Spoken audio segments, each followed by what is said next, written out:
Good morning, Mr. and Mrs. America, and all the ships at sea. It's your boy, the OGGM. It's 8 o'clock in the morning. It's the 16th day of March, 2022. It's 50 degrees and sunny here in Ventura, California. Still a little cold, or on the island off the coast of Costa Rica, if you're one of those people who don't believe I live in Ventura, California. And if you can tell by the nasally sound of my voice, I still have this spring cold thing, flu. It's not COVID. I took the test. I don't know what it is. It's probably just a cold. Anyways, it's Wednesday. It's time to take a look at what's going on in the tabletop role-playing game world, specifically what might be showing up on the shelves of your friendly local game store this week in regards to tabletop role-playing game product. That would be, I guess, Dreamworld Collectibles here in Ventura, California, now that Seth's is closed. We did go to Dreamworld's Collectible over the weekend, talk to the owner, meet some of the people, and we're very cautiously optimistic that Dreamworld will be able to support some form of role-playing in the future, hopefully. I mean, it is based in a mall, so if they can maintain a good enough foot traffic to remain open for at least a year or longer, it could be a good thing. So fingers crossed. Meanwhile, what's going on in the world of gaming product? Well, we have some rumors and innuendos and maybe outright lies from Wizards of the Coast. Wizards of the Coast has got a press conference coming up Friday. They're going to be telling some stuff on Friday, but we won't actually get to know what that stuff is until March 22nd, which is Tuesday of next week. So there's going to be an announcement around the corner. This announcement could be new stuff that they have planned for Q2 of 2022. We are going into summer, technically, which is convention season. I mean, it's March, we got April coming up, and then May, June. That's pretty much when convention season, major new product time starts. So these could be announced. I mean, in August of last year, we had the Traveler of the Multiverse sneak peek in Unearthed Arcana. Nothing has come of that, though there were some speculations that we were going to see Spelljammer or Planescape this year, or perhaps a combination of both to go with their whole we're creating a multiverse thing. And then just this week, they released the Dragonlance thing, which apparently is so poorly rated that Heathen Dog of Legion of Myth actually walked off camera during Sunday's production and never came back. So, it's got to be bad if it breaks Heathen Dog Senpai. I will post a link to Heathen Dog walking off. We went through briefly the Dragonlance thing. It's got Kenders. Kenders are back. Apparently they're now pixies as opposed to just a weird halfling runoff. And apparently people have been taking some umbrage with the way that they're presenting the Dragonlance stuff. Now, noticeably missing from the Dragonlance Unearthed Arcana is the names Hickman and Weiss. They apparently have nothing to do with this whatsoever. So, could this announcement be what's coming product-wise 2022, and could one of those products be Spelljammer, Planescape, or Dragonlance, or some type of multiverse book that includes Dragonlance? Plus, we have the new starter set coming out, but apparently that's not part of it. Wizards of the Coast has said that there is at least 2 classic settings coming out, but they will be producing a different format for those that we've never seen before, but they will be new types of print formats. I don't know what that means. How do you make a new type of print format other than just using the new way that they're showing things post Mordecai and post Tasha? That would be, I guess, the only new way to format. Otherwise, I don't know. Are they going to be 3-ring binders? I don't know. So they've got 2 titles, 2 brand new D&D settings, and 2 settings we've already covered, but in brand new ways. So 4 settings, and they're saying of those 4, though, they are not Magic the Gathering worlds. So there'll be 4 things that are completely new. One of which is the Call of the Netherdeep product that just came out. For some reason, Matthew Mercer made the NPCs look like Shaggy and Yoda. I'm not sure why. Or that might not have been his choice. That might have been Wizard's choice. Who knows? So that leaves 3. Unless they're going to say, oh, that wasn't part of it, so that leaves 4. And they're saying of those 4, None of them are Magic the Gathering, so we're going to have 2 brand new settings that we've never seen before, even though they're not Magic the Gathering settings, and 2 settings that we've done before, but we're going to do them in a brand new way, even though they said we're never going to revisit old settings post 2014 because, none of the stuff post 2014 exists as far as Jeremy Crawford is concerned. Of course, they've said that before, and they've lied. They said that they were not going to do Ravenloft, and then they went around and did Ravenloft. They said there was not going to be any new feats in Strixhaven, and there were new feats in Strixhaven. So I think we can take anything that Wizards of the Coast says with a grain of salt. One of those 4 may or may not be the new starter set, and one of those 4 may or may not be the new Call of the Netherdeep. We are going to get either a Multiverse book and a Dragonlance book, or the Dragonlance stuff will be part of the Multiverse book. As to what it's going to be called, Spellscape, Planejammer, Planeswalker, who knows? It just sounds like, I don't know. We were excited at one point in time for Spelljammer for 5e. I mean, if there's any setting that actually works with the 5e engine and the 5e mentality, it's Spelljammer.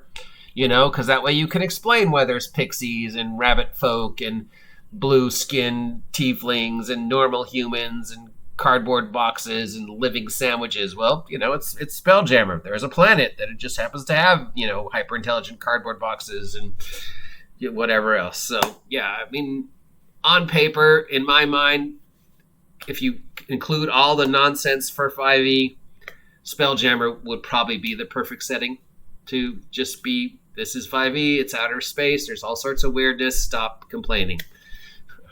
Moving on, what should be on the shelves of your tabletop role-playing game this week at your friendly local game store? And that's, Dreamworld Collectibles here in Ventura. We have The Great Worms of Draka from Draco Studios. This is a Dungeons & Dragons 5th edition supplement. It's $60. It's 7 ready-to-play Tier 5 adventures designed to take PCs to 20th level. So if you want to spend $60 to get a bunch of adventures designed to take PCs to 20th level, I think that's just an utter waste of money, but okay. From the Tomb of Summoning, we have Inspiration coin sets. This is a Dungeons & Dragons 5th edition set of coins. It's $25 for inspiration and rewards. So basically, whenever the bard gives somebody bardic inspiration, you give them this coin. You now have inspiration. Or in those rare times when a DM actually gives out inspiration points, which is so rare, I can't remember the last time I actually ever heard that mentioned. I don't think I've ever seen a DM in any game I've played or run pass out inspiration. You can now hand them this coin, which would cost you $25. Or, I don't know, you could give them a penny and not waste $25. From Lock Battle Maps, we have Untold Encounters of the Random Kind and Lock's Immersive GM Screen with Townscape Picture. This is a hardcover supplement and a DM screen. $40 for the hardcover supplement, $17 for the DM screen. Lock's Untold Encounters of Random Kind is a book of 1,000 random encounters for any tabletop RPG. Well, basically any tabletop RPG that happens to be 5th edition. And a couple mini adventures. And then there's also a GM screen with some stuff on it. For $40 for a book of random tables. You could just go to a random generator online for free. Again, nope. God, I am being harsh this week. The One Ring Core Rules 2nd edition from Free League is available. This is a hardcover core rule book. It's $60. You play characters set in the world of the Lord of the Rings. It's apparently an amazing work if you're a fan of the Lord of the Rings, if you're a fan of the previous One Ring role-playing game, if you're a fan of Free League, pick this up. I haven't picked it up yet. It's on the list, but since I'm in the process of remodeling, I haven't picked up any new role-playing games yet. But considering what a huge fan of Middle-earth I am, and considering what a huge fan I am of the Free League stuff, $60, sure, that's a little pricey, but Free League stuff is usually amazing and worth it. From Thick Skull Adventures. Well, congratulations. You win this week's name for Best Company. We have the Lighthouse of Shipbreaker Shoals. This is a DCC classic RPG adventure for $15. It's a 16-page first-level adventure, not as opposed to, it's not a funnel, it's an actual first-level adventure. It's basically a lighthouse that's being attacked by monsters, and you got to save it. From the Crass Archipelago Historical Society, we have Crass. Crass is a new role-playing book. $60, focused on discovery and storytelling, and features cute animal folk in a haunted archipelago and soft terror. Deluxe hardcover format edition with dozens of works of art and new rules for the Crass Archipelago role-playing game. Soft terror, as opposed to hard terror. So, anthropomorphic animal folk on a series of haunted islands for $60. From Onyx Path Publishing, we have They Came From Beyond the Grave. This is a Story Path system hardcover rulebook for $70.